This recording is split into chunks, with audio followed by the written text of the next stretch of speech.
قبل كل شيء سلام الله عليكم ورحمة الله وبركاته soo dhawow daawade isniin iyo barnaamijkeeni anigu kumaan ahay alaaba waxaynu barnaamijkeena ku soo gudbinaa sifeeno ama tilmaamo waxaynu tilmaamnaa dad caan ah sida nebiyo saxaabadii iyo dadkii wanaagsanaa even ciyaaryahano iyo dad kale oo caan ka ah qoomiyado sifeyntaas kadib waxaynu daawadayaasheenu siinaa waqti ay uga soo warceliyaan haddii ay garteen dadka aynu sifeynay alaaba waxaynu ku soo gudbinaa laba sifeyn maanta iyo dadka aynu idiin wadno sifeynta koowaad waxay u dhacaysaa sida tan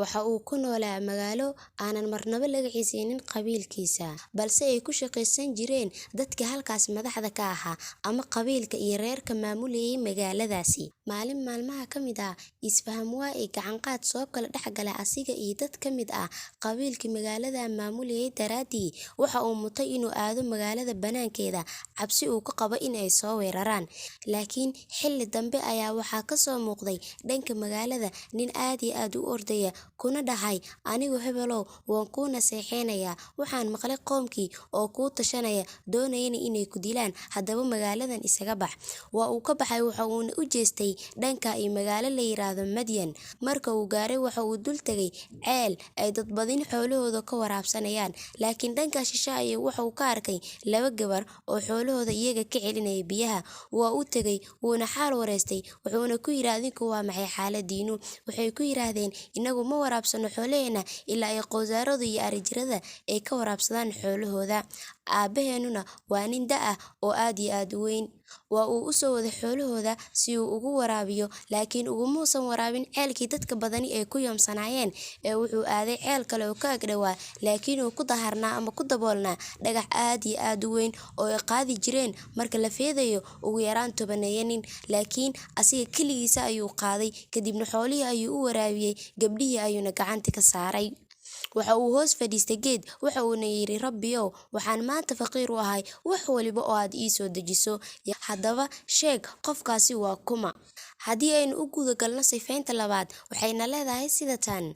waxa uu ahaa ciyaaryahan waxa uu saftaa xulka qarankiisa ee wadanka Spain waana goolhaye waxa uu kale u dheelaa koox ka dhisan wadanka England kana mid ah 6 koox ee ugu caansan wadankaasi sida Chelsea, Man City, Man United, Arsenal, Liverpool iyo waliba Tottenham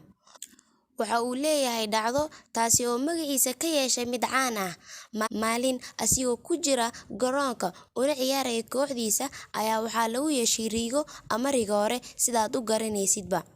mid ka mid ah ayaa istaagay deetana kor u qaaday nambarkii uu watay goolhayahaasi kadiyeyna baashii uu waday si uu u muujiyo nambarka kale ee goolhayaha kale uu wato si uu ugu bedelo laakiin goolhayihii waxa uu ku madax adeegay inuusan ciyaarta ka soo bixinin waxa uuna u ishaaray inuu ku jiri karo gacantiisana uu ku yiri iska fadhiista anigu waan hayn karaa waxa ay taasi sababtay in macalinkiina uu ku adkaysto in la soo bedelo kadibna albitarihii uu u soo gudbo qaybta garoonka waa uu soo galay waxa uuna u yimid goolhayihii asigoo u sheegaya inuu ciyaarta ka soo baxo si loogu bedelo goolhayaha kale laakiin albitarihii ayuu qabtay dhegta ayuuna wax uu sheegay uuna ku yiri aniga ma baxayo waan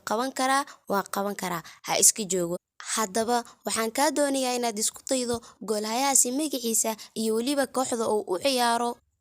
hadahan oo kale waxaad inooga barateen inaynu soo gudbino magacyada dadkii aynu soo sifeynay qofkii koowaad wuxuu ahaa nabiyullaahi Muuse calayhi salaam kaliimullah qofka labaadna wuxuu ahaa goolhaye u dheela kooxda kubadda cagta ee Chelsea magaciisana loo yaqaano Keba Arrizabalaga